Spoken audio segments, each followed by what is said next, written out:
are talking a little bit about seller facts, FAQs, not facts. I made the same joke in the last one, so if you watched it, you're welcome. Hope you're enjoying everything you're seeing. As always, welcome back to the RCP. Yeah, you know me. It is the Real Collective podcast. I am again solo today. Sorry that you are stuck with just me and you missed Brendan. But if you are liking what you are hearing, please hit that like button, subscribe to keep up to date on all the latest videos, information, and new listings before they hit the market. And share this with some of your friends, somebody who might be thinking about selling, because today we're talking about seller facts. As always, of course, download this on Spotify or Apple Podcasts. And if you would like to schedule a private consultation with me, my Calendly link is below in the description, so you can do just that.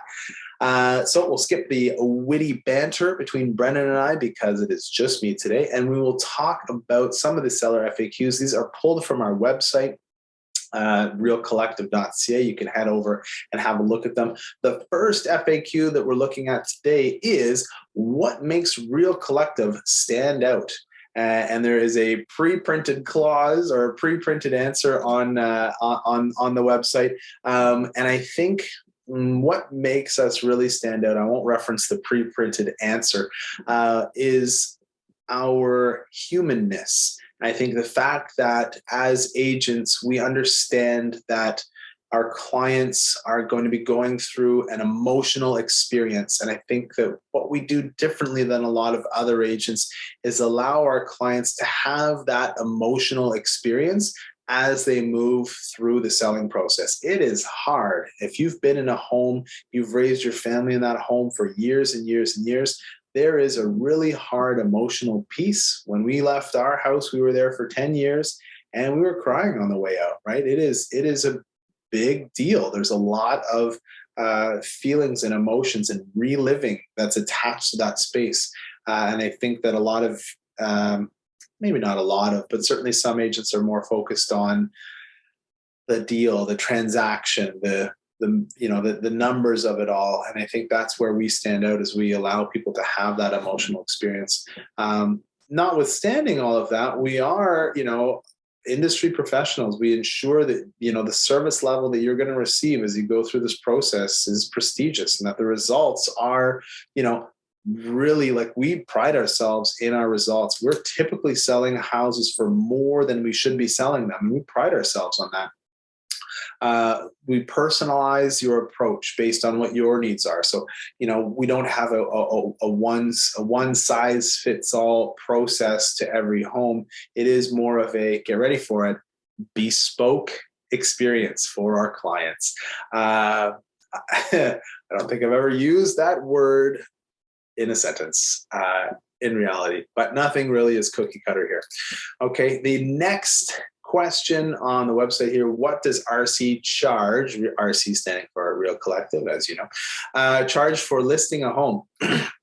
Now, every home sale is individual, and we are able to offer you a sliding scale of commission rates based on the level of service that you'd like to receive. So our standard package includes all of the services that you typically see, a home staging consultation, professional photos, professional videos, professional drone photos, an eye guide, which is the interior walk around for the inside of your home. We've had a few upgraded packages that we've done recently, and the results have been quite good. The first level of upgraded package includes a cleaner, which will go in through your home and do your cleaning. We started putting this into place during COVID, and what we found is that it's been very helpful in getting a house ready. Either before we start to do the showings, or sometimes a family will move out for the week of showings, and then the cleaner will come right before the family comes back. So they come back to a clean home. Or sometimes people will say, you know what, I just want the cleaner to come through right before closing. So we've done that in the past as well. So the next stage includes both the cleaner as well as a light staging rental. And so that typically includes, staging 2 as the package, I guess, and it typically is somewhere in the range of $1,000 or a couple $1,000 included in things to spruce up your space. Adding a couple of pieces to what you already have. And the third package that we offer does come with a higher rate, but does offer a more hands-off service to our clients. So that includes things that need to get done that the homeowner doesn't want to take care of. If there's work or renovations that have to happen in the home, we'll project manage that entire thing. Grass that needs to be cut, snow that needs to be removed, a higher level of package in terms of the things that we're bringing in to stage the home. So more like a vacant home stage, that's going to be at a higher rate. So there's different packages and different structures for each individual who's selling. And if you're considering selling, we're happy to discuss all of that. Some people really like that concierge service that we also offer, which essentially pays for any repairs and renovations in your home up front. And then you only have to reimburse it from the proceeds of your sale.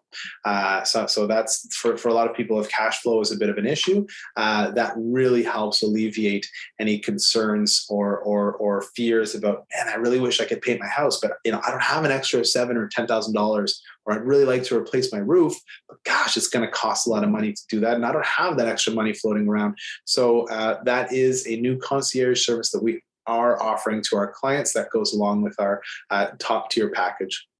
Okay. The next question is, does your fee include the buyer agent's fee? And short answer is yes. Wow, that's exactly what it says on the website. So there you go. So whenever you pay us our fee, we collect the full amount, and then we share the other side of the commission with the agent who brings the buyer. When you list your house on MLS, you do sign that listing agreement, and the percentage that's offered to the buyer's agent, the cooperating brokerage, is listed right there on the listing agreement. Okay. What areas does your team work in? We work in a huge different array of areas. Not only do we sell your family house, often we've done a lot of training to help you sell not just your family house that you and your family lives in, but maybe your mom and dad's house that needs a little bit more TLC, or there's some stuff happening with their ability to live there. And again, there might be some emotions attached to it. Investment properties, how to sell a tenanted property is a bit of a skill that's different from selling your regular run-of-the-mill, single family detached house in Canada, for example. Working sometimes with first-time home buyers, so selling the first-time home buyer properties, people who are upgrading their house, people who are looking at both retirement, luxury properties. We work on also not just city properties, but also rural. So if you're on well and septic, we understand what's involved in selling those properties, waterfront and cottage properties as well. We've got agents who are experienced in all of those different aspects. So selling and marketing those different types of homes across all property types is what makes the collective valuable. Now, the current collective team does not have a commercial agent, but if you reference the commercial episode that we did recently, we are connected with some really great commercial agents in the city who can help go through the process. Another thing that we are not super versed in is selling farm properties. So properties that have an active or working farm on them that is not in our wheelhouse or area of expertise. However, we are connected with some great agents in the city and out of the city who can help go through the process of selling your farm. So we can work ourselves with the professional in that area of expertise for whatever it is that you're looking for. Next frequently asked question is, does every home need to be prepared and staged? The short answer is no. However, there's a lot of benefits from depersonalizing and decluttering. And that's why for every house, we offer the service the staging service, the consultation for the stager to come through and explain to you how to make your home show as well as it can before putting it on the market. We want to ensure that you're getting top dollar. And typically that's why our clients are employing us, so that we can help them get top dollar. And one of the pieces in that process is bringing in a professional stager to do a consultation with you. It doesn't mean that your house is going to be replaced with all the different furniture. It just means, the right things will be in the right places so that the photos show well. It is complimentary, and it's, we find that people think after the stager comes through and then the people put the staging suggestions into place, they turn around and look at their house and say, wow, I would live here. And that's always the response that we're hoping for. So we'll do one more and then we'll take a quick break. And this might be a big one. How does your team come up with a price? And a lot of times what we've been doing recently is when we list a property, we'll actually list it for $1. Just on the original, just on the first listing agreement, not because we're going to sell your house for $1, but just because we need a placeholder, or we'll pick a placeholder and agree to revisit it later. Because the time from when you sign your listing agreement to when you go on the market might be a really big gap. Might be might be 2-3 months, maybe 2-3 years. I've got a client right now who I think the listing agreement we've had to sign 3 or 4 different listing agreements because they've got their house listed and it's taken them a while to find one. And then they went and built a house and now their house is still being built. So they're not going to put their house up for sale until they know, hey, here's when we're actually going to be moving in. And that's okay, right? Every process is different. So the price that we choose originally that goes on your listing agreement is simply a placeholder. And again, that's a lot different than a lot of other realtors. A lot of other realtors will move quickly, right? They'll get something signed. They'll want to get it on the market right away.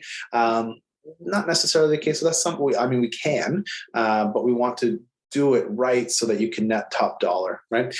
So we look at the real estate market as a whole. And of course, if you subscribe to this channel, you can see that we're constantly every month looking at what the data is showing us, the real estate market as a whole. And we're sharing that with you. So you're free to have a look at it. And then we're also going to look at what comparable properties in your neighborhood have sold for. So, what was your exact model selling price? And then we sort of play a bit of a game where we say, okay, well, how is that house different? And is your house better or worse than that one that just sold? And we can really get it down to a bit of a window where, okay, that house sold and we're better than that one. And that house sold and we're worse than that one. So here's the range that we should be worth if everything else is the same. We also have to overlay to that, is everything else the same? Or is the market changing? Is it coming down? Is it going up? Is it staying the same? What about the seasonality of the market? And we want to be ahead of the market, knowing what the market is going to be doing. It's going to allow you to position your home at a price that's going to cause it to sell. And of course, we also have to take into account your personal goals and priorities, right? If you need to sell, we might be choosing a listing price that's a little bit lower than what we consider fair market value to be, so that we can ensure that it's sold right away and run the potential of getting multiple bids for that house, which might also further drive it up. Or if you're just trying to test out the market, then we might play the game where we list it a little bit high and come down just a little bit if you've got a little bit more time. Again, it all comes down to what you as the client would like to do. So stick around for the second half. We will talk more about seller FAQs, frequently asked questions. As always, please like the channel, subscribe to it, share with your friends, download us on Apple Podcasts and Spotify. And if you'd like to have a more detailed personal conversation, click below the Calendly link and you can set up your own appointment with me directly or a member of our team. And we'll see you on the other side. This episode of the Real Collective podcast is brought to you by Real Collective. Real Collective brings together best-in-class real estate agents and collective experts in the field to deliver the best possible service to our clients. We govern ourselves with honesty, open-mindedness, and compassion. With diverse skill sets, our agents are able to better serve a wide array of clients, including first-time buyers, first-time sellers, transferees, estate sales, investors, and rural, vacation, and luxury properties. Authenticity and transparency are pillars of our process, which allows us to put our clients at the center of everything we do. Our years of experience and knowledge allow us to deliver prestigious service and optimal results. If you are interested in buying or selling your home, contact us today at realcollective.ca. Welcome back, everybody, to the RCP. Hope you enjoyed that little interlude. So the next question on the FAQs is, how does your team market my home? We actually really pride ourselves in our marketing prowess. A consistent and robust marketing system allows us to market your home both locally and globally. So we do run paid ads on Facebook and Instagram ad campaigns. What we don't do is a lot of bus benches with my face that you can sit on. We like to spend our focus and our energy more on promoting homes than promoting ourselves as agent. Organically on all of our social media channels, shared across multiple community pages. If you're subscribing to this channel, you'll probably see some of our videos that we post on YouTube. A lot of people like our videos. The reason is we go in and we have fun with your house. We have fun with ourselves. It's not just a video of funeral music with videos, pictures zooming in and out. It's an actual video with a walkthrough, and it's lively and it's fun and it's goofy. So people like that. If you haven't seen some of them, there are really some fun ones on there. So feel free to browse through the YouTube library. And of course, if you haven't seen the blooper reels, get a load of them. It's pretty much just me swearing for 5 minutes straight. Of course, on MLS and MLS.ca, Realtor.ca, we've got our own personal website, realcollective.ca, where your property gets marketed to as well. It's its own private and personal landing page that your home will get. RemaxHallmark.com has great traffic through it. Of course, Remax.ca, Remax.com both have really, they're both of those are the second search sites following Realtor.ca. So Remax does a great job with ensuring that we're getting traffic to your home virtually. And then, of course, global.remax.net will allow potential clients in over 100 countries and 35 different languages to view your home. So if you're looking for international investors, that's the place to be. So a ton of marketing, not to mention open house marketing, door knocking, calling the neighbors. We do a lot of work to promote your home and really to look for a buyer for your home. How do home viewings work? That's the next question. So when your house is listed on MLS, any real estate agent from our team or from another brokerage can book a viewing to see your home. They book online using an app called Showing Time. You will download the app called Showing Time, and it will allow you to see when the showings are coming through. They can book either for a specific period, or if you want to set up the particular periods when the showings can happen, we'll have that discussion and work with your time frame, what works for you. The best, is if you're gone for the week that we're on the market. If that doesn't work, then that's okay too. What we can do in those instances is arrange it so that you've got sort of your go bag. And when a showing is booked, you're ready to go with, a 2 or 3 hour window sort of thing. And our office uses that Showing Time app to call or to email or to text or to post it on the app to say when that showing is going to happen. So you get the information. Most houses will have a lockbox installed temporarily while their house is listed so that agents can access your home during appointment. And that brings us to our next frequently asked question, which is, do I need a lockbox on my home?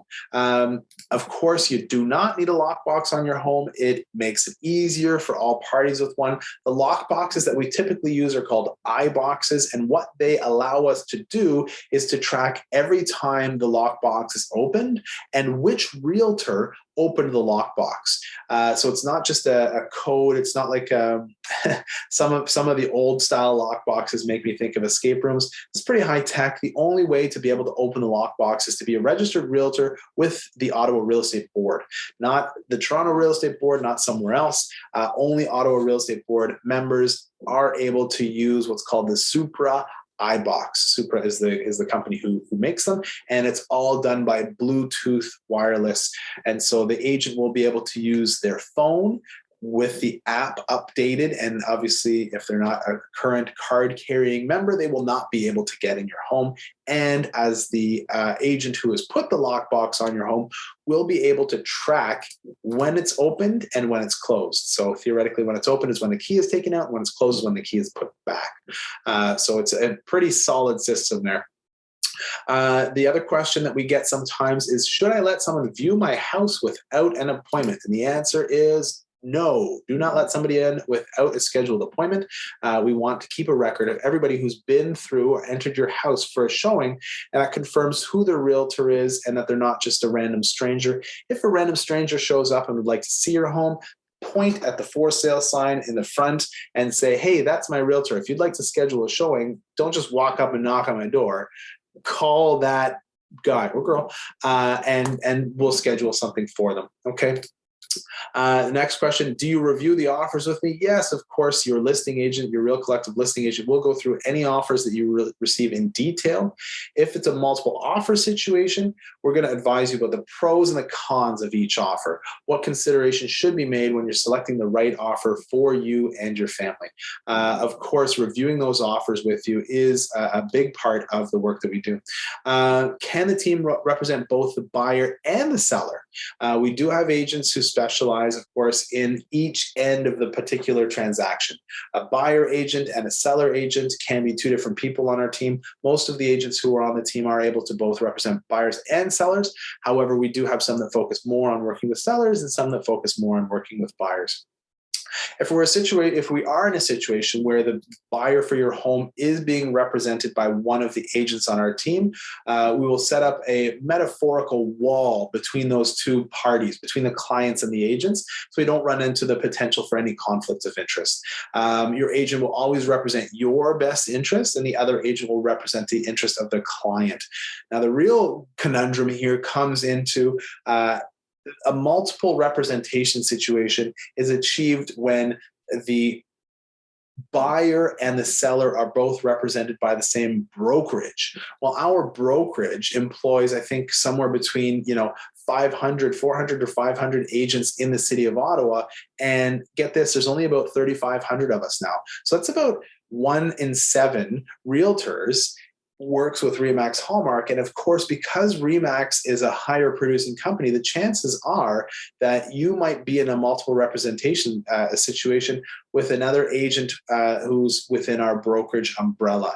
And in that case, it's still technically a multiple representation situation, but oftentimes nobody on our team has met that other client. And sometimes, because there's so many agents, we don't know each other all that well all the time. And sometimes we're doing a transaction and we don't know the agent on the other side, other than the fact that they work for the same brokerage as us. The next question, how does a home inspection work? So if a home inspection clause is inserted into the offer that is ultimately accepted, or if a home inspection is performed before an offer is submitted, it's typically about a 3-hour window that the inspector will go into the home. And generally, the inspector is looking for issues that might affect the price of the house. They're looking for structural, mechanical, electrical, or building code issues. Of course, they will always pick out things like, grading, caulking, all that sort of thing. If you want to learn more about home inspections, we did another video with Peter Weeks, who is the president of the Canadian Home Inspection Property, I'm probably getting the acronym wrong, CAPI, CAPHI, so Canadian Association for Property and Home Inspectors, yes. And you can have a look through that whole video to see what it looks like from an inspector's point of view to do a home inspection. Next question is, what happens if something is discovered on the home inspection? Well, at that point, we've got 3 options. Actually, mostly it's the buyer who has options, right? The buyer can choose to terminate the agreement, say, I don't want to buy this house anymore. They could say, I don't care about what I found, I'm okay with it. Or they can say, I think that there's a financial element to what we found, and that financial element is, let's say, I don't know, $10,000 to fix. Well, we want $10,000 off the price is typically what they ask for. And then we do a bit of renegotiating where we normally wind up somewhere like $5,000. So if they don't waive the condition, the offer just expires at that point.